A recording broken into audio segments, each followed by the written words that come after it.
Well, morning boys and girls. After several days of freshwater fishing, I thought I'd have a change and do a bit of sea fishing. They say Easter's least, and it is an easterly wind, and that feels blinking nippy standing up here.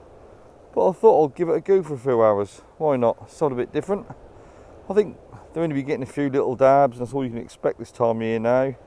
The old thornies, what were here last January and February, haven't turned up, and the commercials can't find any thornies anywhere, so who knows where they're moved to. But I'll only get the rods out and I'll do a few hours at Braddock Road here. The sun's out, so a bit of sun on you make it a bit better. That's only about 3 degrees, so it's time to wrap up warm and trundle down there. I'll now set up 2 rods and the old multipliers. Rig wise is very basic, just 2 hook flappers, size 2 hooks. Alright, some people might think they're a bit big for dabs, but I find if you get one of the little postage stamp dabs, them little hooks, they take them right down and you kill half of them, so what's the point in that? You might as well use 2 O's and either miss them or just hook them round the lips. I can't see the point in killing things for the sake of it. I know I'm mainly commercial and people think they're all murdering beastards, but we ain't. The old dabs had a bit of a thack in the last few years with the seals, so if you can help them then you might as well, mightn't you? Well, bait wise as usual, I've got some herring, some squid and some salted prawns. Obviously the herring are caught after Christmas, so they're spents. So when they go spent and shoot the roe at Christmas, they drop the oil content, so they go really lean fish. So as a trial, obviously that goes from about 20% oil down to about 4%. They really lose a hell of a lot of their oil. So what I've done, I'm going to try on one herring, is, if you look on there, I'll put salmon oil on it. That's what I use for piking. And ferrets, they love it. So I'll put some salmon oil on one herring. So that oil content is a lot higher compared to a spent herring, and we'll see the difference. I'll use the salmon oil on one rod and the just standard spent herring on the other. I can't use squid yet as they're still frozen solid, but I might use a few prawns as well. I'll use the prawns until the squid's defrosted. Well, I'll just cast both rods out. I haven't put them out that far, only 30-40 yards. As you can see, there's quite a lot of that frilly weed still on the beach. So you see here, tons of it. I know it got washed ashore a few weeks ago, but there's some more of the red stuff right near the sea, so I don't know how much weed is there. Well, I don't want to cast out God knows how long and fill up the weed. I might as well do 30-40 yards and give it a trial first. If not, sometimes you can bite you in the bum, you end up reeling a 6-foot weed otter, don't you? Well, if anyone keep birds and want any cuttlefish, look, there's loads washed up on the beach. Because there's an easterly wind, they all wash up. There's loads of them. Well, the reason is, as soon as cuttlefish spawn, they die. If they're dying out to sea, and in an easterly wind, that's pushing the old cuttlefish bones back ashore. So if anyone want any for their birds and aviaries and stuff, well, now's the time to come and get them. Well, it's a couple of hours to high tide, but I've stayed at quite a bit up the beach. That looked like the last tide mark, but I've stayed well up the beach, because you never know, these swells, sometimes they bite you on the bum. Last time I come down the beach, I had the old rogue wave come and get me and wash inside my beach buddy and wash my gear out, and that's not something you want. That was in the dark and I definitely nipped up. So today I'm well out of the way. Well, one rod has gone right round with the tide. I better reel it in. I suspect there's going to be a fair bit of weed. We'll soon find out.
Well, actually weren't too bad. There's a bit of bladder rack on the line, but that's blown off since I walked up the beach. But the hook baits have been touched, have they?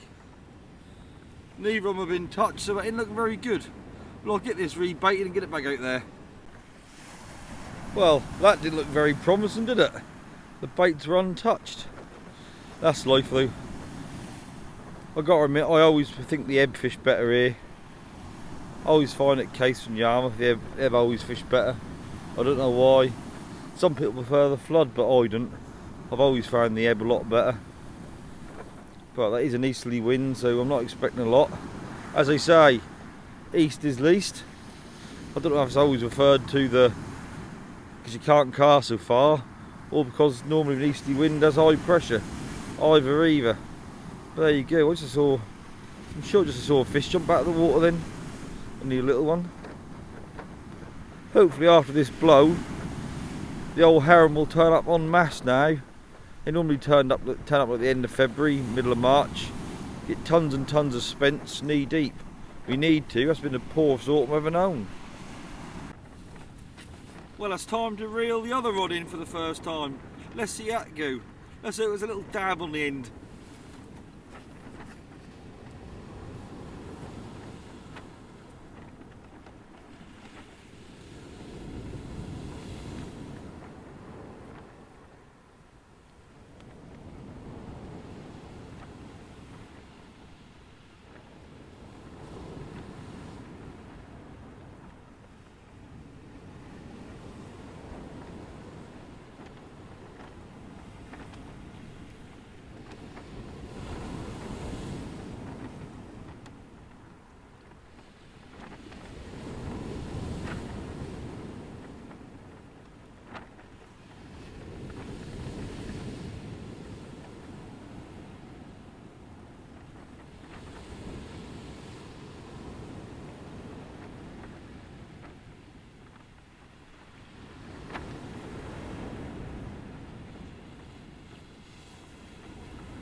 Well, a little bit of weed on the leader knot, and the bait's in touch again.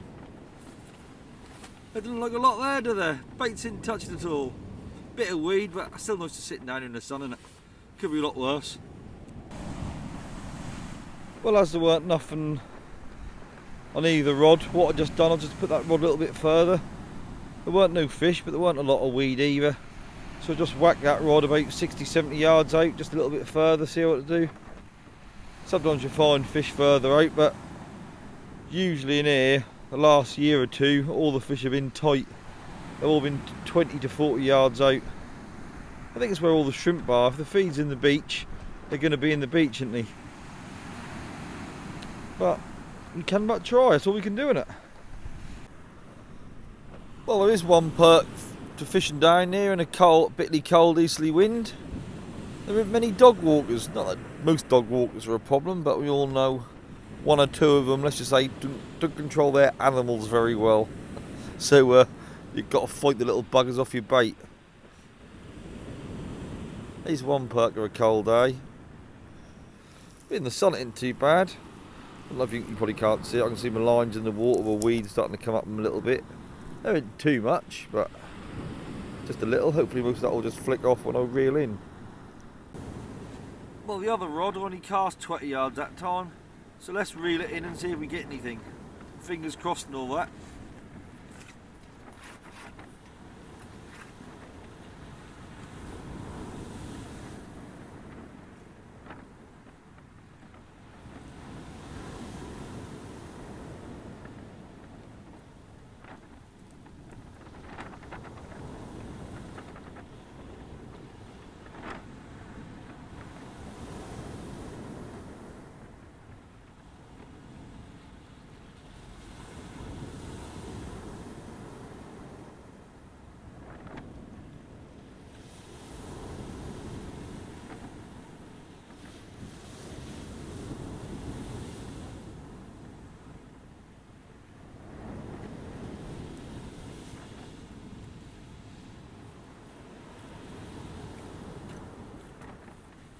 So the old baits are untouched again.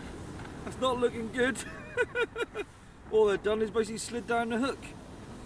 It's not looking good. Maybe the truth about Easter's least is right. Well, the rod I cast at 60-70 yards, I left it about 20 minutes. Fingers crossed, eh?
Well, a bit of weed in the tip ring and the baits are just still there, just torn a bit.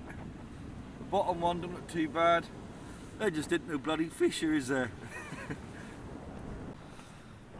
Well, it isn't looking very good on the fishing front, but it hasn't been all bad. Just had an old boy come up to me.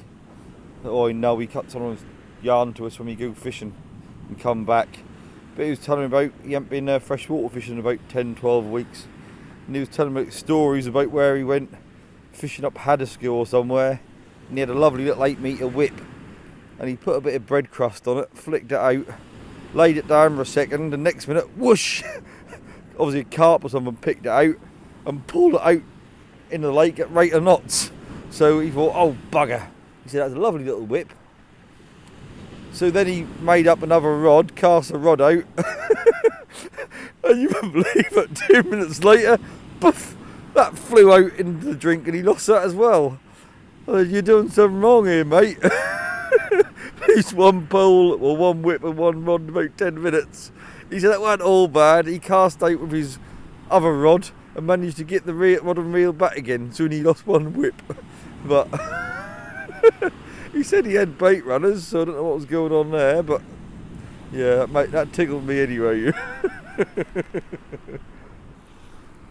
Well, I just reeled in a couple of more times and that ain't looking very good. Baits are still untouched. That's got to be high water now. Hopefully there might be a few more on the ebb. That'd be nice. Or say a few more, or just a few, anything on the ebb. I think I'd be chuffed to see a crab at the minute. This is why I haven't been rod fishing on the beach for the last few days. I've been going freshwater because I know I'm going to catch a few fish freshwater fishing, and I know easterlies that's normally bloody die around here. Absolutely dog pup, and that's lived up to its name. That's been dog pup. Well, there you go, that's life. The only positive is I got 3 herring out of the freezer and I ain't going to use them today, so I'll have 2 herring for bait for piking if I go in the morning. I think I might go and piking in the morning, and that'll be a plus when I won't have to get, at least I got the bait out and I won't waste it. I'll even put some oil on it, soak it overnight in a bit of oil, and I might get a few live baits too. I've got some maggots, so I can just take top kit off my pole, get a few live bait and see if I can get a food pike. I suppose it weren't a good idea to do the herring with oil added and no oil competition today, was it? For do a comparison. You got to catch fish to do a comparison. They both blanked, or blanking so far. I know I've put a bit of squid on the bottom hook and a bit of prawn on the bottom hook. Desperate times, desperate measures and that lot. But it's not looking very good for comparison today, is it? I don't know how well you can see them, but there's a little racing pigeons just land on the beach.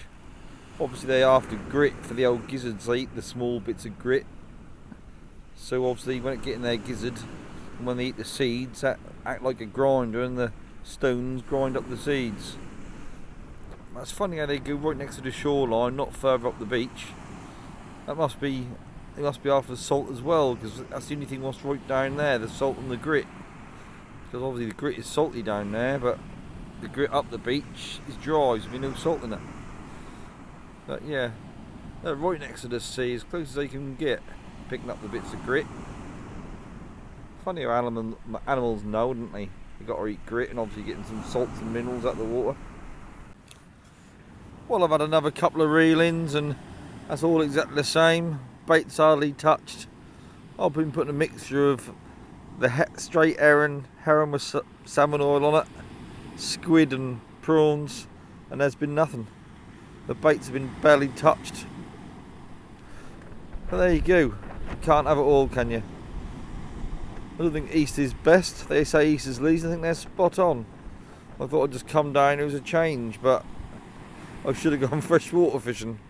But I know I don't get many viewers like that. A lot of you guys don't seem to be very keen on the old freshwater fishing. But there you go, everyone's different. But that's the only way you get a decent weight of fish at the minute. Well, that's definitely ebbing now. You can see the water's left the beach and there's some seaweed in the breakers. What's now moving to the north, so hopefully there might be a few more fish, or any fish. That's been diabolical. But I've got a bit more faith on the ebb. Hopefully things will change and we'll start picking up a few dabs now. That'd be very nice. Most welcome. Well, that's now a couple of hours past the tide. So I've fished about an hour and a half. Nearly 2 hours each side of the high water. So I'll give it a good go, and I've had bugger all, blankety blank, not a fish. But I just looked at my bait, and the 2 herring what I didn't defrost, they're still frozen solid. So you can tell how cold it is, and my hands are getting all cold and numb. Well, I've done about 3.5 hours, something around that, over the high water. So I'll give it a good stint, and I've had nothing, not a fish. Well, we all know these easterlies don't fish very well, and that's proved that. That's been very poor. But then again, you got to be in it to win it. You don't catch nothing sitting at home, do you? Well, that's a goodbye from me. We see what's here and what in, and that's it. Alright, catch you later. Have fun.